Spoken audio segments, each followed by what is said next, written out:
ಎಲ್ಲರಿಗೂ ನಮಸ್ಕಾರ. ಥಟ್ಟಂತ ಹೇಳಿ ಕ್ವಿಜ್ ಕಾರ್ಯಕ್ರಮಕ್ಕೆ ತಮಗೆಲ್ಲ ಸ್ವಾಗತ. ಸಂತ ಮೋಸೆಸ್ ಒಂದು ದಿನ ಕಾಡಲ್ಲಿ ಹೋಗ್ತಾ ಇದ್ದ. ಕತ್ತಲಾಗುವ ಸಮಯ. ಬೇಗ ಬೇಗ ಊರನ್ನು ಸೇರ್ಕೋಬೇಕು ಅಂತ ದಾಪುಗಾಲನ್ನು ಇಡ್ತಾ ಹೋಗ್ತಾ ಇದ್ದ. ಅಲ್ಲಿ ಒಂದು ಮರದ ಕೆಳಗೆ ಒಬ್ಬ ಕುರುಬ ಕುರಿಗಳ ಜೊತೆಯಲ್ಲಿದ್ದಾನೆ. ಆ ಕುರುಬ ದೇವರನ್ನು ಪ್ರಾರ್ಥನೆ ಮಾಡ್ತಾ ಇದ್ದಾನೆ. ದೇವರೇ, ಕತ್ತಲಾಗ್ತಾ ಬಂತೋ, ನಿನಗೆ ಏನಾದರೂ ಭಯವಾದರೆ ನನ್ನನ್ನು ನೆನೆಸಿಕೋ, ನಾನು ನಿನ್ನ ಜೊತೆ ಇರ್ತೇನೆ. ಇಡೀ ಪ್ರಪಂಚವನ್ನೆಲ್ಲ ಸುತ್ತಬೇಕು ನೀನು, ನಡೀಬೇಕು ನೀನು. ನಿನ್ನ ಕಾಲುಗಳು ಎಷ್ಟು ನೋಯ್ತಾ ಇದೆಯೋ ಗೊತ್ತಿಲ್ಲ.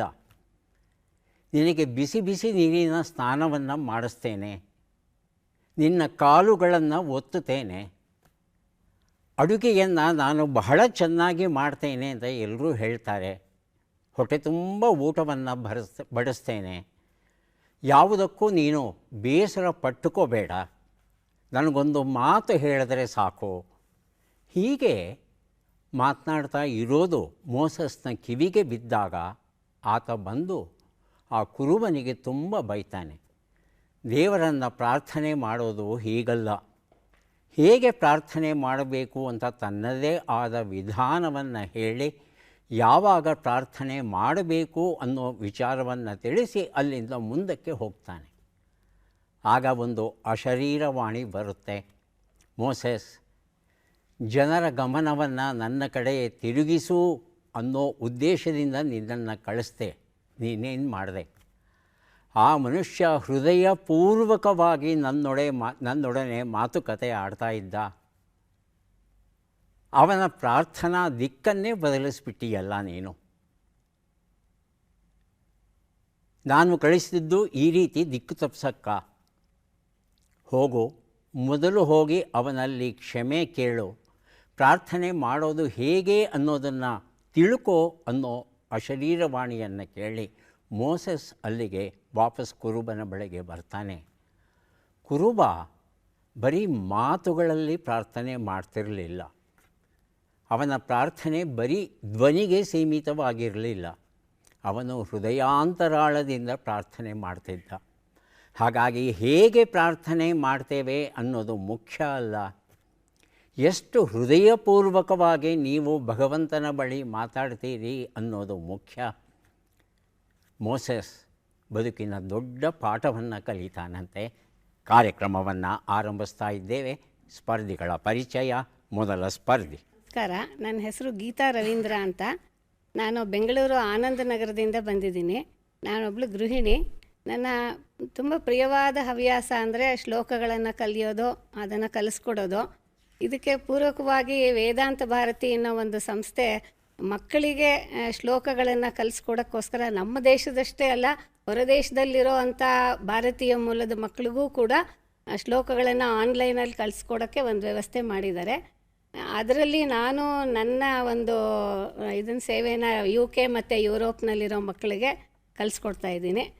ಈ ಒಂದು ಕಾರ್ಯಕ್ರಮ ಸಂಪೂರ್ಣವಾಗಿ ಯಾವುದೇ ಶುಲ್ಕ ಇಲ್ಲದೆ ಉಚಿತವಾಗಿ ಅವರು ನಡೆಸ್ಕೊಡ್ತಾ ಇದ್ದಾರೆ. ಇದರಲ್ಲಿ ನಾನು ಒಂದು ಭಾಗವಾಗಿದ್ದೀನಿ. ಬಹಳ ಸಂತೋಷ ಗೀತಾ ಅವರೇ. ಕಾರ್ಯಕ್ರಮಕ್ಕೆ ಸ್ವಾಗತವನ್ನು ಕೋರ್ತಾ ಇದ್ದೇವೆ. ಮುಂದಿನ ಸ್ಪರ್ಧಿ. ಎಲ್ಲರಿಗೂ ನಮಸ್ಕಾರ. ನನ್ನ ಹೆಸರು ಮುತ್ತು ವಡ್ಡರ್. ನಾನು ಬಾಗಲಕೋಟೆ ಜಿಲ್ಲೆ ಹುನಗುಂದ ತಾಲೂಕು ಹಿರೇಮಾಗಿ ಎಂಬ ಗ್ರಾಮದಿಂದ ಬಂದಿದ್ದೇನೆ. ಪ್ರಸ್ತುತ ಅದೇ ತಾಲೂಕಿನ ಹಿರೇಮಳಗಾವಿ ಗ್ರಾಮದ ಸರ್ಕಾರಿ ಹಿರಿಯ ಪ್ರಾಥಮಿಕ ಶಾಲೆಯ ಗಣಿತ ಶಿಕ್ಷಕನಾಗಿ ನಾನು ಕೆಲಸ ನಿರ್ವಹಿಸ್ತಾ ಇದ್ದೇನೆ. ಪ್ರವೃತ್ತಿ ಬಂದುಬಿಟ್ಟು ಕತೆ ಕವನ ಬರಿತಾ ಇರ್ತೇನೆ. ಒಂದು 4 ಪುಸ್ತಕಗಳನ್ನು ಬರೆದೇನೆ ಮತ್ತು ಪ್ರತಿನಿತ್ಯ ಮೊಬೈಲ್ನಲ್ಲಿ ಒಂದು 6,000 ಜನರಿಗೆ ನಾನು ರಾಜ್ಯ ಮಟ್ಟದ ರಸಪ್ರಶ್ನೆ ಕಾರ್ಯಕ್ರಮ ಮಾಡ್ತೇನೆ. ಅದರಲ್ಲಿ ಒಂದು ದಿನ ನಿಮ್ಮ ವಿಶೇಷ ಸಾಧಕರಂತೇಳಿ ನಿಮ್ಮ ಬಗ್ಗೆನೂ ಮಾಡಿದ್ದೆ ಸರ್ ನಾನು. ಇದು ನನ್ನ ಪರಿಚಯ ಸರ್. ಮುತ್ತು ವಡ್ಡರ್ ಅವರಿಗೆ ಸ್ವಾಗತವನ್ನು ಕೋರ್ತಾ ಇದ್ದೇವೆ. ಮುಂದಿನ ಸ್ಪರ್ಧಿ. ನಮಸ್ಕಾರ, ಎಲ್ಲರಿಗೂ ನಮಸ್ಕಾರ. ನಾನು ಕೊಪ್ಪಳ ಡಿಸ್ಟಿಕ್ ಯಲಬುರ್ಗಾ ತಾಲೂಕು ಇಟಗಿಯಿಂದ ಬಂದಿದ್ದೇನೆ. ನೀಲಮ್ಮ ಜಕ್ಲಿ ಅಂತ ಹೇಳಿಬಿಟ್ಟು ನಾನು ಒಬ್ಬ ಗೃಹಿಣಿ ಕೆಲಸ ಮಾಡಿಕೊಂಡು ಜಾನಪದ ಕಲಾವಿದೆ ಆಗಿದ್ದೆ. ಸ್ವಾಗತವನ್ನು ಕೋರ್ತಾ ಇದ್ದೇವೆ. ಮೂವರು ಸಿದ್ಧವಾಗಿದ್ದರೆ ಕಾರ್ಯಕ್ರಮ ಆರಂಭಿಸೋಣ. ಮೊದಲಿಗೆ ನಿಯಮಗಳನ್ನು ಒಮ್ಮೆ ನೋಡಿಬಿಡೋಣ. ಒಟ್ಟು 10 ಪ್ರಶ್ನೆಗಳು. ಮೊದಲು ಬಜರ್ ಒತ್ತಿದವರಿಗೆ ಉತ್ತರ ನೀಡುವ ಅವಕಾಶ, ಪ್ರತಿ ಸರಿ ಉತ್ತರಕ್ಕೆ ಒಂದು ಪುಸ್ತಕ ಬಹುಮಾನ. ಆಯ್ಕೆಗಳು ಬರುವ ಮೊದಲೇ ಬಜರ್ ಒತ್ತಿ ಸರಿ ಉತ್ತರ ನೀಡಿದರೆ 2 ಪುಸ್ತಕ ಬಹುಮಾನ. 100 ಅಂಕ ಗಳಿಸಿದವರಿಗೆ ಒಂದು ಪುಸ್ತಕ ವಿಶೇಷ ಬಹುಮಾನ. ನಕಾರಾತ್ಮಕ ತಂತ್ರಗಳಿಗೆ ಅವಕಾಶವಿಲ್ಲ. ಕಾರ್ಯಕ್ರಮದ ಮೊದಲ ಪುಸ್ತಕ, ಮೊದಲ ಪ್ರಶ್ನೆ. ರಂಜನಿ ರಾಘವನ್ ಬರೆದ ಸ್ವೈಪ್ ರೈಟ್ ಎನ್ನುವ ಕಥೆಗಳ ಪುಸ್ತಕ ಈಗ ಕೊಡ್ತಾ ಇದ್ದೇವೆ. ನಮ್ಮ ಪ್ರಶ್ನೆ: 2026ರ ಫಿಫಾ ವಿಶ್ವಕಪ್ ಫುಟ್ಬಾಲ್ ಸ್ಪರ್ಧೆಯಲ್ಲಿ 48 ದೇಶಗಳು ಭಾಗವಹಿಸುತ್ತಿರುವೆ. 3 ಆತಿಥೇಯ ದೇಶಗಳು ಯಾವುವು ಅಂತ ತಿಳ್ಕೋಬೇಕಾಗಿದೆ. ಆಯ್ಕೆಗಳನ್ನು ನೋಡೋಣ. Canada, Mexico, America. Canada, Mexico, Argentina. Mexico, Argentina, Brazil. ಹೇಳಿ Muthu. Mexico, Argentina, Brazil sir. ಆಯ್ಕೆ 3. ಆಯ್ಕೆ 4 ಅರ್ಜೆಂಟೀನಾ, ಬ್ರೆಜಿಲ್ ಮತ್ತು ಇಟಲಿ. ಗೀತಾ ಅವರು ಬಜರುತ್ತಿದ್ದಾರೆ. ತಮ್ಮ ಉತ್ತರ? ಆಯ್ಕೆ 2 ಕೆನಡಾ, ಮೆಕ್ಸಿಕೋ, ಅರ್ಜೆಂಟೀನಾ. ಉತ್ತರವನ್ನು ನೋಡೋಣ. ಸರಿಯಾದ ಉತ್ತರ ಕೆನಡಾ, ಮೆಕ್ಸಿಕೋ ಮತ್ತು ಅಮೆರಿಕಾ ಆಗಿತ್ತು. ಫೆಡರೇಷನ್ ಆಫ್ ಫುಟ್ಬಾಲ್ ಅಸೋಸಿಯೇಷನ್ ಇದೆಯಲ್ಲ, ಇದನ್ನು 1904ರಲ್ಲಿ ಸ್ಥಾಪಿಸ್ತಾರೆ ಯುರೋಪಲ್ಲಿ. ಯುರೋಪಿನ Belgium, Denmark, France, Germany, Netherland, Spain, Sweden ಮತ್ತು ಸ್ವಿಟ್ಜರ್ಲ್ಯಾಂಡ್ ಇಷ್ಟು ದೇಶಗಳು ಸೇರಿಕೊಂಡು ಈ ಒಂದು ಅಂತಾರಾಷ್ಟ್ರೀಯ ಸಂಸ್ಥೆಯನ್ನು ಕಟ್ಟಿ ಅಲ್ಲಿ ಜಾಗತಿಕ ಮಟ್ಟದ ಫುಟ್ಬಾಲ್ ಕ್ರೀಡೆಯನ್ನು ನಡೆಸುವ ಒಂದು ಯೋಜನೆಯನ್ನು ಹಾಕೋತಾರೆ. ಜ್ಯೂರಿಚ್ ಅನ್ನೋ ನಗರ ಕೇಂದ್ರ ಸ್ಥಾನವಾಗಿರುತ್ತೆ. ಕ್ರಮೇಣ ಜಗತ್ತಿನ ಎಲ್ಲ ದೇಶಗಳು ಈ ಸಂಸ್ಥೆಯ ಸದಸ್ಯತ್ವವನ್ನು ಪಡೆದಿದೆ. ಈಗ 6 ಖಂಡಗಳ 211 ದೇಶಗಳು ಈ ಸಂಸ್ಥೆಯಲ್ಲಿ ಸದಸ್ಯತ್ವವನ್ನು ಪಡೆದು ಭಾಗವಹಿಸ್ತಾ ಇದೆ. ಈಗ ಈ ವರ್ಷ ಈ ಒಂದು ಸ್ಪರ್ಧೆ 3 ದೇಶಗಳ ಆತಿಥ್ಯದಲ್ಲಿ ನಡೀತಾ ಇದೆ. ನೀವು ಕಂಡರಿಯದ ಕುದ್ಮುಲ್ ರಂಗರಾವ್, ಇಂಗ್ಲಿಷ್ ಮೂಲ ಪ್ರೇಮಿ ಎಂ ರಾವ್, ಜಿ ಪಾಂಡುರಂಗರಾವ್, ಕನ್ನಡಕ್ಕೆ ಅನುವಾದ ಮಾಡಿದ್ದಾರೆ BA ವಿವೇಕರೈ ಅವರು. ನಮ್ಮ ಪ್ರಶ್ನೆ: 2026-27ರ ಕೇಂದ್ರ ಸರ್ಕಾರದ ಬಜೆಟ್ಟಿನಲ್ಲಿ ಜಾಗತಿಕ ಬಯೋಫಾರ್ಮಾ ಉತ್ಪಾದನಾ ಸಮುಚ್ಚಯ ಸ್ಥಾಪನೆಗೆ ನೀಡಿದ ಹೆಸರೇನು? ಆಯ್ಕೆಗಳನ್ನು ನೋಡೋಣ. ಬಯೋ ಇಂಡಿಯಾ ಮಿಷನ್, ಬಯೋಫಾರ್ಮಾ ಭವಿಷ್ಯ, ಜೀನೋಮ್ ಇಂಡಿಯಾ ಮಿಷನ್, ಬಯೋಫಾರ್ಮಾ ಶಕ್ತಿ. ಮೊದಲಿಗೆ ಗೀತಾ ರವೀಂದ್ರ, ಆನಂತರ Muthu Vaddar. Genome India mission. ಆಯ್ಕೆ 3. ಆಯ್ಕೆ 3. 3. ಹೇಳಿ Muthu Vaddar. Bio India mission. Bio India mission ಆಯ್ಕೆ 1. ಉತ್ತರವನ್ನು ನೋಡೋಣ. ಅದೇ ಸರಿಯಾದ ಉತ್ತರ. ಬಯೋಫಾರ್ಮಾ ಶಕ್ತಿ ಅನ್ನೋದು ಸರಿಯಾದ ಉತ್ತರ ಆಗಿತ್ತು. ಕುದ್ಮುಲ್ ರಂಗರಾವ್ ಕೃತಿ ನನ್ನಲ್ಲೇ ಉಳಿಬೇಕಾಗಿ ಬಂದಿದೆ. ಭಾರತ ದೇಶ ಈ ಔಷಧಗಳ ಉತ್ಪಾದನಾ ಕ್ಷೇತ್ರದಲ್ಲಿ ಸ್ವಲ್ಪ ಹಿಂದೆ ಬಿದ್ದಿತ್ತು. ಔಷಧಗಳನ್ನು ಹೆಚ್ಚಿಗೆ ಯುರೋಪಿನಿಂದ ಮತ್ತು ಅಮೆರಿಕದಿಂದ ತರಿಸ್ಕೋತಾ ಇದ್ವಿ.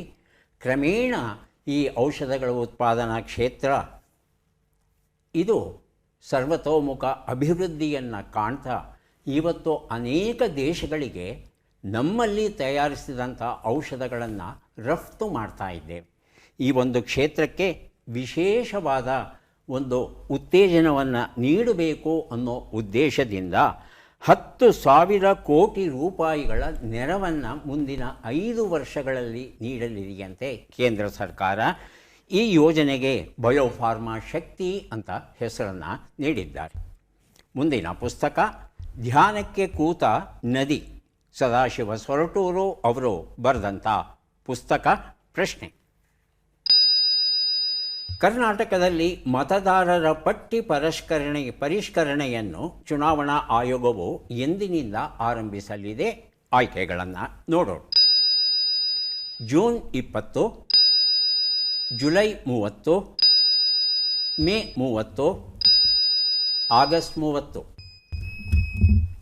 ಮೊದಲಿಗೆ ಬಜರ್ ಒತ್ತಿದ್ದಾರೆ ಗೀತಾ ರವೀಂದ್ರ, ಆನಂತರ ಮುತ್ತು ವಡ್ಡರ್. ಮೇ 30. ಮೇ 30 ಆಯ್ಕೆ 3. ಮುತ್ತು ವಡ್ಡರ್ ಜೂನ್ 20 ಸರ್. ಜೂನ್ 20 ಆಯ್ಕೆ 1. ಉತ್ತರವನ್ನು ನೋಡೋಣ. ಜೂನ್ 20 ಉತ್ತರ ಸರಿಯಾಗಿದೆ. ಧ್ಯಾನಕ್ಕೆ ಕೂತ ನರಿ ಎನ್ನುವ ಈ ಒಂದು ಪುಸ್ತಕವನ್ನು ಮುತ್ತು ವಡ್ಡರ್ ಅವರಿಗೆ ಕೊಟ್ಟಿದ್ದೇವೆ.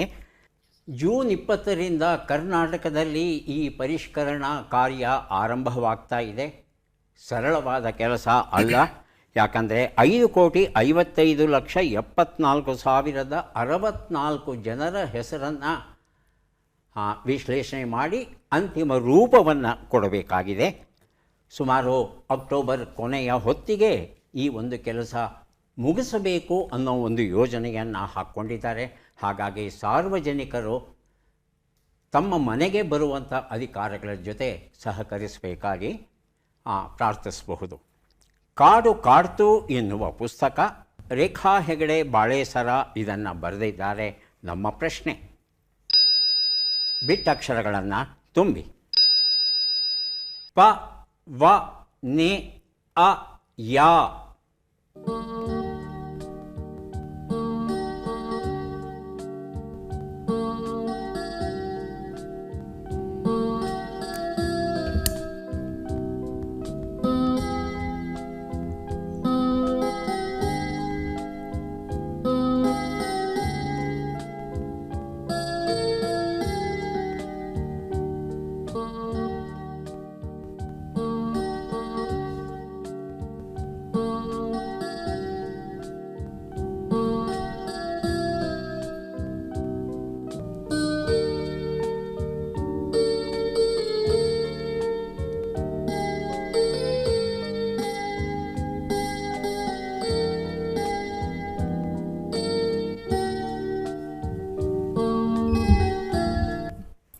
ಬದರುತ್ತಿದ್ದಾರೆ ನೀಲಮ್ಮ.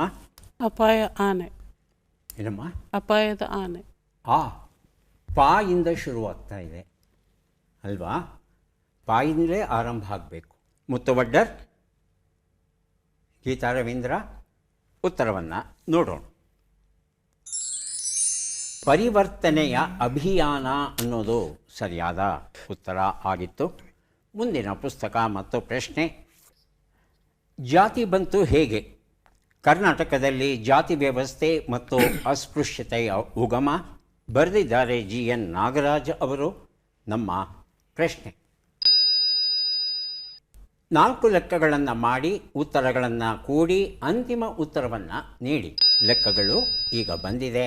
12 ಕೂಡು 12, 35 ಕಳೆ 25, 12 ಗುಣಿಸು 15, 100 ಭಾಗಿಸು 10. ಮೊದಲು ಬಜರ್ ಒತ್ತಿದ್ದಾರೆ ಮುತ್ತು ವಡ್ಡರ್ ಅವರು. ಅಂತಿಮ ಉತ್ತರ 224, 224 ಸರ್. 224 ಅಂತ ಹೇಳ್ತಾ ಇದ್ದಾರೆ ಗೀತಾ ರವೀಂದ್ರ ಹಾಗೂ ನೀಲಮ್ಮ. ಲೆಕ್ಕ ಪೂರ್ಣವಾಗಿದ್ದರೆ ಬಜರ್ ಒತ್ತಿ ಉತ್ತರವನ್ನು ಕೊಡಿ. ಇಲ್ಲಾಂದರೆ ಹೇಳಿಮ್ಮ. 124. 124 ಭಿನ್ನವಾದ ಉತ್ತರ. ನೀಲಮ್ಮ ಅವರು? ನಂದು ಅದೇ ಸರ್, ಸೇಮ್ 704. ಉತ್ತರವನ್ನು ನೋಡ್ತಾ ಹೋಗೋಣ.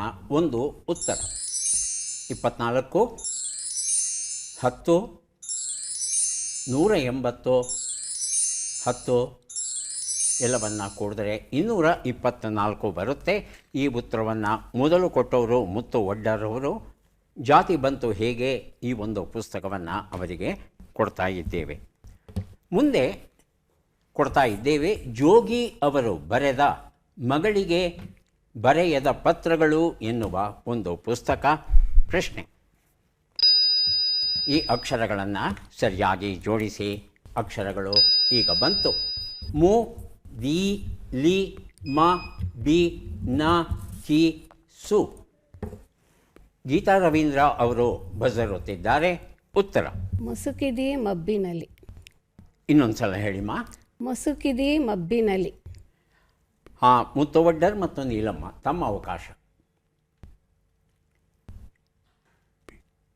ತಾವು ಉತ್ತರ ಕೊಡಲಿಲ್ಲ ಅಂದರೆ ಗೀತಾ ರವೀಂದ್ರ ಅವರು ಕೊಟ್ಟಂಥ ಉತ್ತರ ಸರಿಯಾ ಅನ್ನೋದನ್ನು ಪರೀಕ್ಷೆ ಮಾಡಿ ನೋಡಬೇಕಾಗುತ್ತೆ. ಉತ್ತರವನ್ನು ನೋಡೋಣ. ಮುಸುಕಿದೆ ಮಬ್ಬಿನಲ್ಲಿ ಉತ್ತರ ಸರಿಯಾಗಿದೆ. ಗೀತಾ ರವೀಂದ್ರ ಈ ಉತ್ತರವನ್ನು ಕೊಟ್ಟಿದ್ದಾರೆ. ಮಗಳಿಗೆ ಬರೆಯದ ಪತ್ರಗಳು ಎನ್ನುವ ಈ ಒಂದು ಪುಸ್ತಕವನ್ನು ಕೊಟ್ಟಿದ್ದೇನೆ ಗೀತಾ ರವೀಂದ್ರ ಅವರಿಗೆ. ಈಗ ನಾವು 4 ಪುಸ್ತಕಗಳನ್ನು ಕೊಡೋದಕ್ಕೆ ಸಿದ್ಧವಾಗಿದ್ದೇವೆ. ಪ್ರಶ್ನೆ ಬರ್ತಾ ಇದ್ದ ಹಾಗೆ ಉತ್ತರವನ್ನು ಕೊಟ್ಟರೆ 4 ಪುಸ್ತಕಗಳು ಸಿಗುತ್ತೆ. ಒಂದು ಸುಳುಹನ್ನು ತಗೊಂಡು ಉತ್ತರವನ್ನು ಕೊಟ್ಟರೆ 3 ಪುಸ್ತಕ, 2 ಸುಳುಹು ತಗೊಂಡ್ರೆ 2 ಪುಸ್ತಕ, 3 ಸುಳುಹು ತಗೊಂಡು ಉತ್ತರವನ್ನು ಕೊಟ್ಟರೆ 1 ಪುಸ್ತಕ ಬಹುಮಾನವಾಗಿ ದೊರೆಯುತ್ತೆ. ಈಗ ಬಂತು ಪ್ರಶ್ನೆ. 1727ರಲ್ಲಿ ಇಮ್ಮಡಿ ಸವಾಯಿ ಜೈಸಿಂಗ್ ಕಟ್ಟಿಸಿದ ನಗರ. ಸುಳುಹು 1. ವಿದ್ಯಾಧರ ಭಟ್ಟಾಚಾರ್ಯ ಈ ನಗರದ ಯೋಜನೆಯನ್ನು ರೂಪಿಸಿದ ಅಪರೂಪದ ನಗರವಿದು.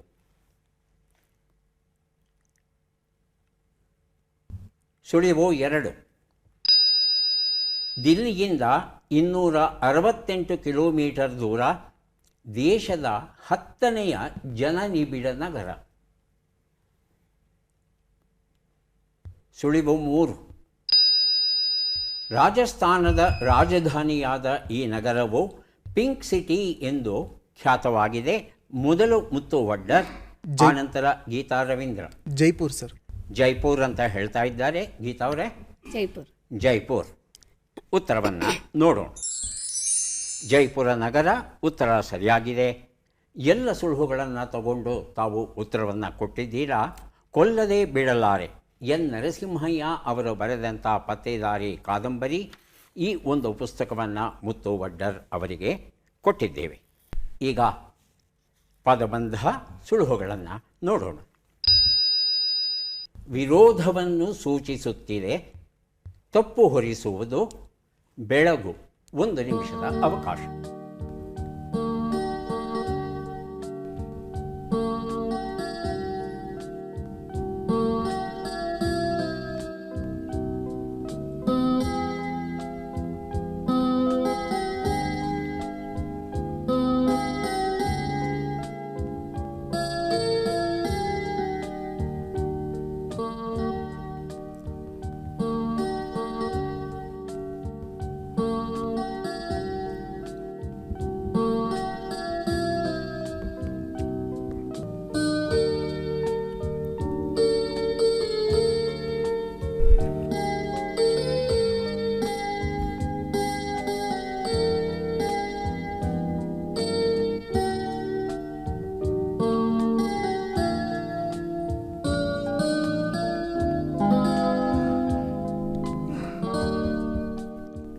ಒಂದು ನಿಮಿಷದ ಕಾಲಾವಕಾಶ ಮುಕ್ತಾಯ ಆಗಿದೆ. ಮೊದಲನೇ ಶಬ್ದವನ್ನು ನಾನು ಕೊಡ್ತೇನೆ. 2ನೇ ಶಬ್ದ 3ನೇ ಶಬ್ದಕ್ಕೆ ತಾವು ಪ್ರಯತ್ನಿಸಬಹುದು. 1 ಉತ್ತರ, ವಿರೋಧಾಭಾಸ, ಇದು ಉತ್ತರ ಆಗಿತ್ತು. 2ನೇ ಪ್ರಶ್ನೆಗೆ ಉತ್ತರ ಕೊಡ್ತಾ ಇದ್ದಾರೆ ಗೀತಾ ರವೀಂದ್ರ. ತಪ್ಪು ಹೊರಿಸುವುದು, ಆರೋಪ. ಉತ್ತರವನ್ನು ನೋಡೋಣ. ಆರೋಪ ಉತ್ತರ ಸರಿಯಾಗಿದೆ. ಯದುಗಿರಿಯಮ್ಮನವರ ಕೀರ್ತನೆಗಳು ಎನ್ನುವ ಪುಸ್ತಕ ಸಂಪಾದಿಸಿದ್ದಾರೆ ಡಾಕ್ಟರ್ ನೀಕ್ರು ರಾಮಶೇಷನ್ ಹಾಗೂ ಪ್ರೊಫೆಸರ್ ನಾ ಗೀತಾಚಾರ್ಯ ಅವರು. 3ನೇ ಪ್ರಶ್ನೆಗೆ ಉತ್ತರ ಪ್ರಭಾತ. ಬಜರ್ ಒತ್ತುಬಿಡಿ, ಒಂದ್ಸಲ ಹೇಳಿ. ಪ್ರಭಾತ ಅಂತ. ಇನ್ಯಾರಾದರೂ ಉತ್ತರ ಕೊಡೋರಿದ್ದೀರಾ? ಉತ್ತರವನ್ನು ನೋಡೋಣ. ಪ್ರಭಾತ ಉತ್ತರ ಸರಿಯಾಗಿದೆ. ವೇಷ ಕಥಾ ಸಂಕಲನ, ಈ ಒಂದು ಕೃತಿಯನ್ನು ಗೀತಾ ರವೀಂದ್ರ ಅವರಿಗೆ ಕೊಟ್ಟಿದ್ದೇವೆ. ಈಗ ಹಾ ಸವಿಗನ್ನಡ ಅಂತ ಒಂದು ವಿಶೇಷ ಸ್ವರೂಪದ ಪ್ರಶ್ನೆ. ಬಹಳ ಸುಲಭ. ಅಚ್ಚ ಕನ್ನಡದಲ್ಲಿ ನಾವು ಕೊಡುವ ಒಂದು ವಿಷಯದ ಬಗ್ಗೆ 1 ನಿಮಿಷದವರೆಗೆ ಮಾತಾಡಬೇಕು. ನಿಯಮ ಏನು ಅಂದರೆ, ತಡವರಿಸಬಾರ್ದು, ನಿಲ್ಲಿಸಬಾರ್ದು, ತೊದಲಬಾರದು, ವಿಷಯ ಬಿಟ್ಟು ಹೋಗಬಾರದು, ಮಾತಿನ ಓಘ ಶೈಲಿ ಏಕರೂಪವಾಗಿರಬೇಕು. ಇಂಗ್ಲೀಷ್ ಅನ್ಯಭಾಷಾ ಪದಗಳನ್ನು ಬಳಸಬಾರ್ದು. 1 ನಿಮಿಷ ಮೂವರು ಮಾತಾಡಿದರೆ ಮೂವರು ಪುಸ್ತಕ ಸಿಗುತ್ತೆ. ಮೊದಲಿಗೆ ಗೀತಾ ರವೀಂದ್ರ ಅವರಿಂದ ಆರಂಭಿಸ್ತಾ ಇದ್ದೇವೆ. ರಾಜ್ಯೋತ್ಸವ. ನಮ್ಮ ಕರ್ನಾಟಕ ರಾಜ್ಯಕ್ಕೆ ಮೊದಲು ಮೈಸೂರು ರಾಜ್ಯ ಅನ್ನೋ ಗೀತಾ ಹೆಸರು. ರವೀಂದ್ರ ಅವರೇ, ಆರಂಭದಲ್ಲೇ ತಡವರಿಸ್ಬಿಟ್ರಿ, ತಡವರಿಸಬಾರ್ದು. ಮುತ್ತು ಒಡ್ಡರ್, ತಮ್ಮ ಅವಕಾಶ. ಜೋಗ ಜಲಪಾತ. ಈ ನಾಡು ಕಂಡ, ಈ ದೇಶ ಕಂಡ ಅತಿ ಎತ್ತರದ ಜಲಪಾತ ಯಾವುದಾದರೂ ನಮ್ಮ ರಾಜ್ಯದಲ್ಲಿ ಇದ್ದರೆ ಅದು ಶಿವಮೊಗ್ಗ ಜಿಲ್ಲೆಯ ಶರಾವತಿ ನದಿಯಿಂದ ಉದ್ಭವವಾಗಿರುವಂತಹ ಜೋಗ ಜಲಪಾತ. ಜೋಗ ಜಲಪಾತವು ರಾಜ ರಾಣಿ ರೋರರ್ ರಾಕೆಟ್ ಎಂಬ 4 ಶೀಳು ಹಂತಗಳ ಮೂಲಕ ಅದು ಹರಿದು ಹೋಗುತ್ತೆ. ಆ ಹರಿತಾ ಮುಂದೆ ಹೋದಂಗೆ ಮಹಾತ್ಮ ಗಾಂಧೀಜಿ ವಿದ್ಯುತ್ ನಿಗಮ ಅಂತ ಹೇಳಿಬಿಟ್ಟು ಅಲ್ಲಿ ನಾವು ಮುತ್ತು ಒಡ್ಡರ್, ಹಾಂ, ಬಹಳ ಚೆನ್ನಾಗಿ ಆರಂಭಿಸಿದ್ರಿ. ಆದರೆ ಜೋಗ ಜಲಪಾತ ಭಾರತದ ಅತ್ಯಂತ ಎತ್ತರದ ಜಲಪಾತ ಅಲ್ಲ. ನೋಕ್ರಿ ಹಾಲ್ ಅಂತ ಮೇಘಾಲಯದಲ್ಲಿದೆ, ಅದು ಅತ್ಯಂತ ಎತ್ತರದ್ದು. ಜೋಗ ಜಲಪಾತ 2ನೆಯ ಅತ್ಯಂತ ಎತ್ತರದ ಜಲಪಾತ ಆಗಿತ್ತು. ಅದು ವಾಸ್ತವ ಮಾಹಿತಿಯನ್ನು ತಿರುಚಿದರು ಅನ್ನೋ ಅರ್ಥಕ್ಕೆ ಬರುತ್ತೆ. ಅದನ್ನು ಬಿಡಬಹುದಾಗಿತ್ತು, ಆದರೆ ಆ ರಾಗಗಳಿದೆಯಲ್ಲ ಅದನ್ನು ತಪ್ಪಿಸ್ಬೇಕಾಗುತ್ತೆ. ಈಗ ನೀಲಮ್ಮ ಅವರು ಪ್ರಯತ್ನಿಸಬೇಕು. ಸಿದ್ಧವಾಗಿದ್ದೀರಾ? Okay sir. ಗೋಕಾಕಿನ ಕರದಂಟು. ಗೋಕಾಕಿನ ಕರದಂಟು ನಮ್ಮ ಕರ್ನಾಟಕದ ತುಂಬೆಲ್ಲ ಹರಿದಾಡ್ತಿದೆ. ಗೋಕಾಕದ ಕರದಂಟಿನ ಮೇಲೆ ಎಲ್ಲರ ಕಣ್ಣು. ಅದನ್ನು ಬಾಯಲ್ಲಿ ಇಟ್ಕೊಂಡ್ರೆ ತುಂಬ ರುಚಿಯಾಗಿರ್ತದೆ, ಶುಚಿರುಚಿಯಾಗಿರ್ತದೆ ಅಂತ ನಾನು ಹೇಳಬಲ್ಲೆ. ಯಾಕಂದರೆ ನಮ್ಮ ಸೊಸೆಯನ್ನು ತೆಗೆದುಕೊಂಡದ್ದು ಗೋಕಾಕ. ಹಾಗಾಗಿ ನಾನು ಗೋಕಾಕ ಕರದಂಟನ್ನು ತುಂಬ ಸಲ ತಿಂದಿದ್ದೀನಿ, ರುಚಿ ಕೂಡ ನೋಡಿದ್ದೀನಿ, ಮಾಡಿದ್ದೀನಿ. ಹೀಗಾಗಿ ಗೋಕಾಕದ ಕರದಂಟು ತುಂಬ ರುಚಿ ಅನ್ನಿಸ್ತದೆ. 1 ನಿಮಿಷ ಆಗಲಿಲ್ಲಮ್ಮ, ನಿಲ್ಲಿಸ್ಬಿಟ್ರಿ. ದಯವಿಟ್ಟು ಪ್ರಯತ್ನಿಸಿ. ನಮ್ಮದೇ ಮಾತೃಭಾಷೆ, ನಮ್ಮದೇ ತಾಯಿ ಭಾಷೆ, ಸರಾಗವಾಗಿ 1 ನಿಮಿಷಗಳ ಕಾಲ ಮಾತನಾಡೋದನ್ನು ಕಲಿಬೇಕಾಗುತ್ತೆ.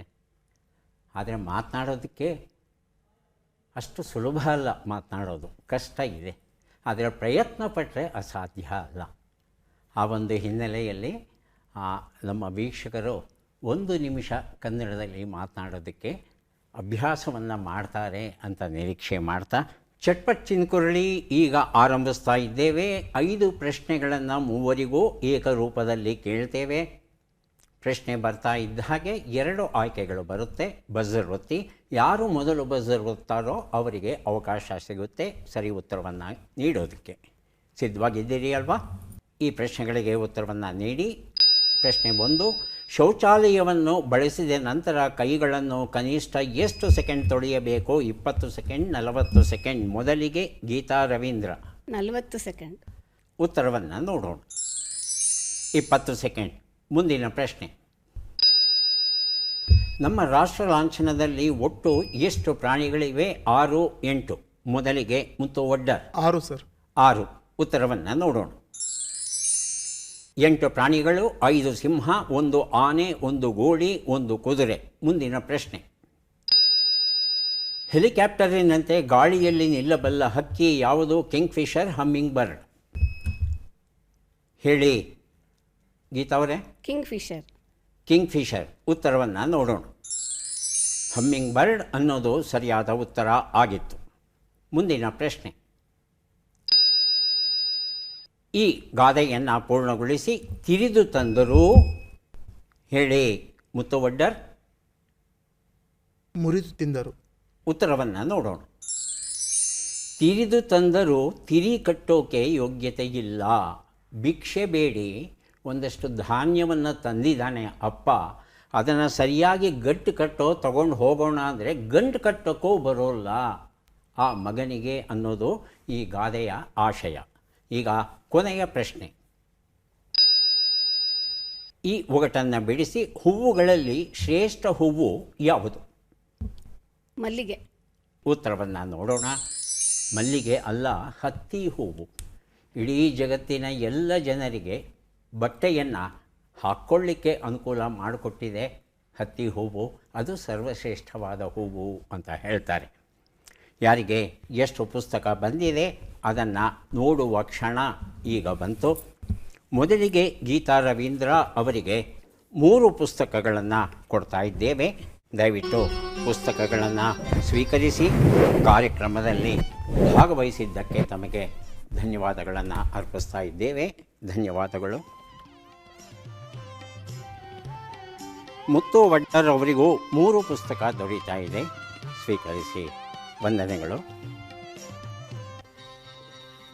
ನೀಲಮ್ಮ ಅವರಿಗೆ ನನ್ನೆದೆಯ ಹಾಡು ಕವನ ಸಂಕಲನ ಮೇಟಿ ಕೊಟ್ರಪ್ಪ ಬರೆದಂಥ ಪುಸ್ತಕ ತಮಗೆ ಕೊಟ್ಟಿದ್ದೇವೆ. ಅಭಿನಂದನೆಗಳು. ಪೆಂಗ್ವಿನ್ ಅಂತ ಹೇಳಿದ್ರೆ ಆ ಹಕ್ಕಿಗಳು ಕೇವಲ ದಕ್ಷಿಣ ಧ್ರುವದಲ್ಲಿ ಮಾತ್ರ ಇರುತ್ತೆ. ಮಂಜು ಅಂದರೆ ಒಳಗೆ ಇಷ್ಟ, ತುಂಬ ಶೀತಲ ಪರಿಸರದಲ್ಲಿ ಬದುಕುತ್ತೆ. ಹೀಗೆಲ್ಲ ಒಂದು ಕಲ್ಪನೆ ನಮ್ಮಲ್ಲಿ ಉಂಟು. ಆದರೆ ಗ್ಯಾಲಪಾಗಸ್ ಅಂತಕ್ಕಂಥ ಒಂದು ಪೆಂಗ್ವಿನ್ ಏನಿದೆ, ಗ್ಯಾಲಪಸ್ ದ್ವೀಪಗಳ ಪ್ರದೇಶದಲ್ಲಿ ಉಂಟು. ಇದು ಸಮಭಾಜಕ ವೃತ್ತದ ಹತ್ತಿರ ಇದೆ. ವಿಪರೀತ ಬಿಸಿಲು. ಹಾಗಾಗಿ ಬಿಸಿಲಿನಲ್ಲೂ ಬದುಕಬಲ್ಲ ಪೆಂಗ್ವಿನ್ಗಳುಂಟು ಅನ್ನೋ ಒಂದು ಹೊಸ ವಿಚಾರವನ್ನು ತಿಳ್ಕೊಳ್ಳೋಣ. ಮತ್ತೆ ಭೇಟಿಯಾಗೋಣ. ನಮಸ್ಕಾರ.